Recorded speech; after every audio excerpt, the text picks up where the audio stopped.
देश के गृह राज्य मंत्री नित्यानंद राय अगर ये कहते हैं कि अगर आरजेडी की सरकार आती है बिहार में तो कश्मीर से आतंकवादी बिहार पहुंच जाएंगे, क्या मतलब है इस बयान का? इस पर हम चर्चा लगातार कर रहे हैं, लेकिन पहले सुनिए क्या कहा हाजीपुर में नित्यानंद राय ने। जो जाएंगे बिहार में अगर सरकार आरजेडी की बनेगी तो कश्मीर से जिस आतंकवादी को हम सफाया कर रहे हो आकर बिहार में पनाह ले लेगा। ऐसा हो नहीं देंगे। प्रधानमंत्री जी ने सीमा हमारे जी ने सौंपा है, गृह मंत्री जी ने सौंपा है, हम आने नहीं देंगे। यह भी सही है, लेकिन उसका मंसूबा यही रहेगा कि वह किसी प्रकार का समझौता कर सकता है सत्ता के लोगों का। तो चुनाव प्रचार के दौरान ये बयान केंद्रीय गृह राज्य मंत्री ने दिया, लेकिन आरजेडी इससे जबरदस्त नाराज है और इसके बाद एक के बाद एक तीखी प्रतिक्रियाओं का दौर शुरू हो गया है। तेजस्वी यादव ने रिएक्शन दिया है और उनके इस बयान को लेकर तेजस्वी यादव ने नाराजगी जाहिर की है। वो ये कह रहे हैं बेरोजगारी के आतंकवाद पर क्या कहेंगे नित्यानंद राय, केंद्रीय गृह राज्य मंत्री। बीजेपी एजेंडा की राजनीति कर रही है। तेजस्वी यादव आज राघोपुर से नॉमिनेशन भी दाखिल करने वाले हैं और इस बीच उन्होंने जबरदस्त रिएक्शन दिया है केंद्रीय गृह राज्य मंत्री के इस बयान पर।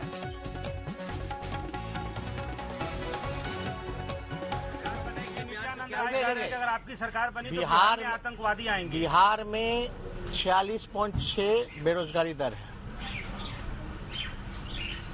इस बेरोजगारी के आतंक पर क्या कहना है नित्यानंद का? ये बेरोजगारी का आतंक, गरीबी का आतंक, भूखमरी का आतंक, पलायन का आतंक, ये किसने फैलाया? 15 साल में इनकी डबल इंजन की सरकार ने क्या किया? हम तो पूछना चाहते हैं, किसी एक व्यक्ति विशेष का हम नाम नहीं लेना चाहते,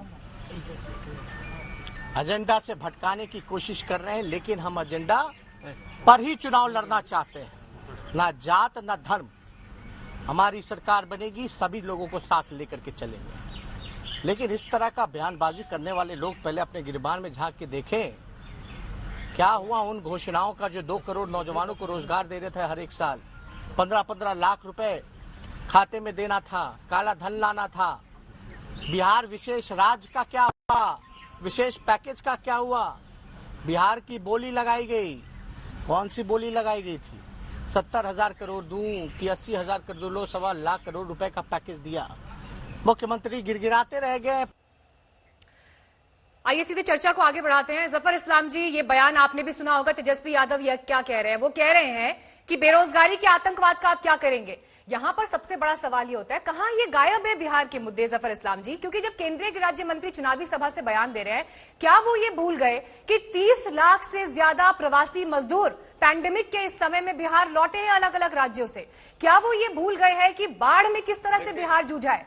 क्या वो ये भूल गए हैं कि कितना नुकसान हुआ है? हमने देखा कि सबसे बड़े अस्पताल की क्या हालत थी। आज तक ने वो रिपोर्टिंग दिखाई है चैनल पर कि कैसे डॉक्टर एक ठेले पर बैठकर अस्पताल पहुंचने को मजबूर है, मास्क तक उनके पास मौजूद नहीं है। ये सारे मुद्दे गायब हैं। राष्ट्रीय एवरेज जो है बेरोजगारी का, उससे ज्यादा एवरेज बिहार में है बेरोजगारी का। देखिए, मैं तो 2-3 बातें कहूंगा। अभी मैंने तेजस्वी यादव जी को सुना, ठीक है पार्टी के लीडर है लेकिन उम्र कम है उनकी। 15 साल पहले जब उनकी सरकार थी, शायद उनका बच्चा थे, उनको याद भी नहीं होगा कि उनके पिताजी जब वहां पर सरकार में मुख्यमंत्री थी या माता जी थी तो किस तरह की सरकार थी, किस तरह की लुटेरों की सरकार थी, गुंडागर्दी की सरकार थी और जो जंगल राज था वहां पर। पूरे प्रदेश में आप कोई आदमी सहम के रोड पे घूमता था। कोई आदमी अगर कोई छोटी सी चीज भी खरीद लिया तो इनकी आंखें इतनी तेज थी कि घर तक पहुंच जाते थे और अपना नाम लिख देते थे उस पर और घर से उनको ये अब उस आप आप जिन 15 सालों का जिक्र कर रहे हैं, देखिए हमें समझने की जरूरत है जिस बात का आप जिक्र कर रहे हैं जफर इस्लाम जी। अरे एक मिनट, जनता ने उन्हें सत्ता से बाहर किया ना। सुन लीजिए मेरी बात। एनडीए को सौंपी ना सत्ता, एनडीए को सौंपी सत्ता। मेरी बात तो सुन लीजिए। अरे मेरी बात तो सुन लीजिए, पूरी बात खत्म होने दिए, बीच में टोक टीका। अरे अभी काय को क्यों पेट में दर्द हो रहा है जब मैं बोल रहा हूँ? तो पेट में क्यों दर्द हो रहा है? मृत्युंजय जी आपके पास में आ रही हूँ। मृत्युंजय जी आपके पास में आ रही हूँ। एक बार सुन लेते हैं। तिवारी जी रुकिए, सुन लेते हैं, पहले उन्हें आंसर कंप्लीट कर यादव जी को याद नहीं होगा, कोई किसी को सुन नहीं पाएगा। जफर इस्लाम जी जवाब दीजिए, बेरोजगारी के आतंकवाद पर क्या जवाब है सरकार का? कह रहे कि आज एक मिनट, मैं सब बातें पाऊंगी। आज टीवी के जरिए आप बहुत सारी चीज दिखा सकते हैं, तो ये गुंडागर्दी नहीं चलेगी।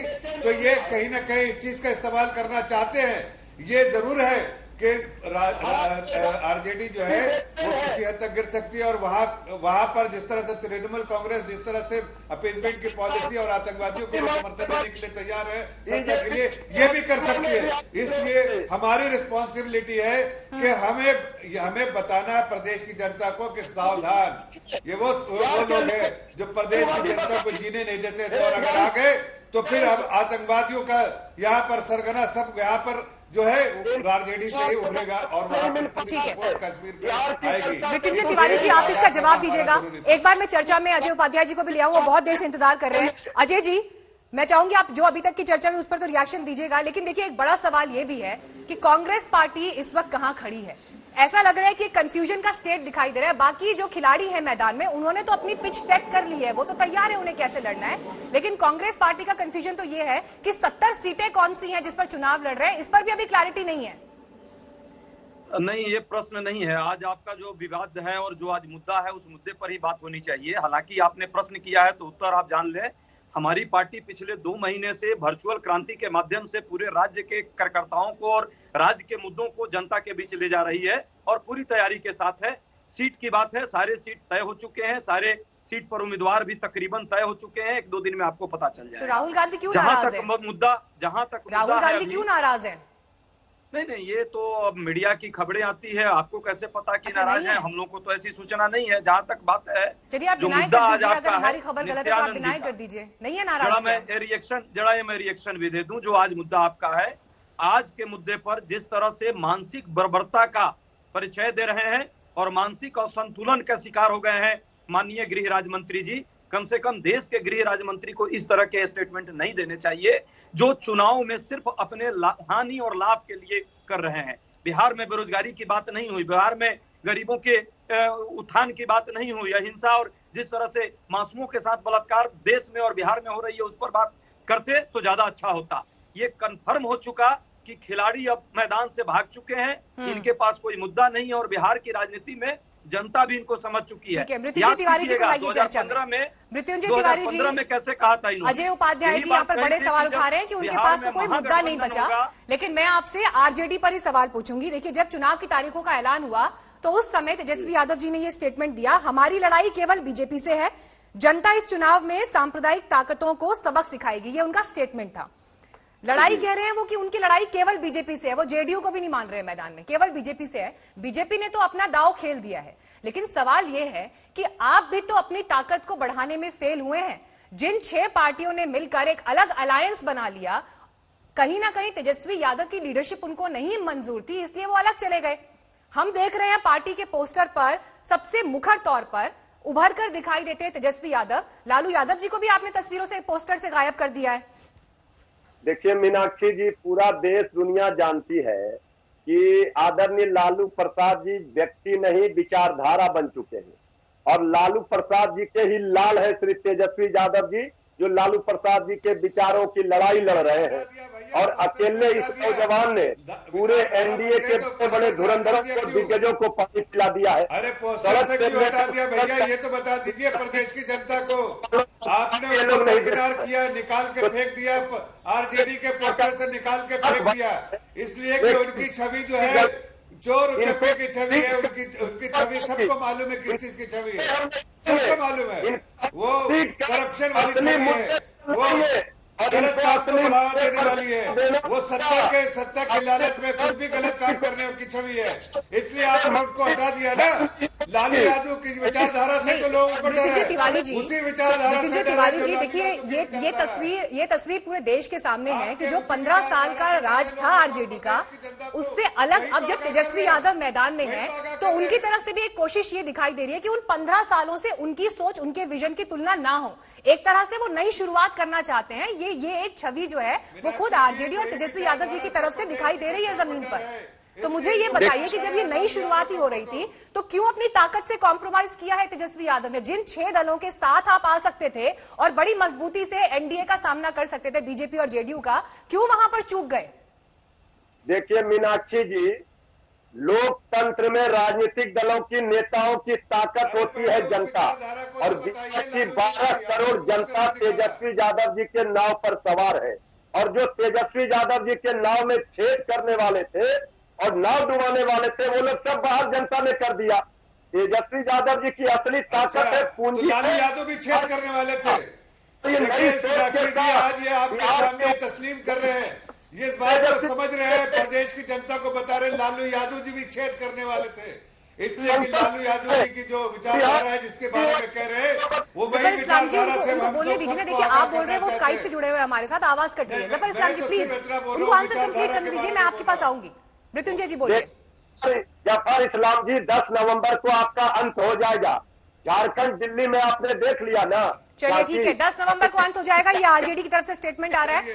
वकार साहब, जिस तरह से ये तीसरा फ्रंट बनकर जो उभरता हुआ दिखाई दे रहा है, टक्कर लेने में कितना कामयाब होगा और कितने वोट कटेंगे? आरोप तो आपके ऊपर भी लग रहे हैं, वोटों के ध्रुवीकरण का प्रयास है। वकार साहब देखिए, तीसरा फ्रंट जो है वो आ रहा है बिहार की तरक्की के लिए। ऐसा नहीं है कि बिहार ने लालू यादव और तेजस्वी साहब के फादर को या उनके पिताजी को मौका नहीं दिया। 15 साल ये भी रहे, भारतीय जनता पार्टी के साथ एनडीए ने भी हुकूमत 15 साल की है, लेकिन दोनों की हुकूमत में बिहार को ना तो तरक्की मिली, ना विकास मिला, ना बिहार के लोगों को नौकरी मिली, ना रोजगार मिला। आज भी बिहार का जो मजदूर है वो बिहार छोड़कर बाहर जाने पर मजबूर हो रहा है। लेकिन हम आपको यकीन दिलाते हैं कि जिस तरह से हैदराबाद में मजलिस इत्तेहादुल मुस्लिमीन काम करती है, आपको पूरे हिंदुस्तान में हैदराबाद का माइग्रेंट कहीं नहीं मिलेगा। पूरे हिंदुस्तान में हैदराबाद का एक भी लेबर, एक भी मजदूर, एक भी आदमी कहीं काम करता नहीं मिलेगा। बाकी के लोग हैदराबाद जाते हैं, चाहे पढ़ने जाते हो, चाहे इलाज कराने जाते हो, चाहे नौकरी करने जाते हो। मैं आपको यकीन दिला रहा हूं कि जिस तरह से हैदराबाद में इज्जत और एहतराम के साथ सभी को सम्मान दिया जाता है, वैसे ही बिहार में सरकार बनाने के बाद बिहारियों को भी पूरे हिंदुस्तान में वही सम्मान दिया जाएगा।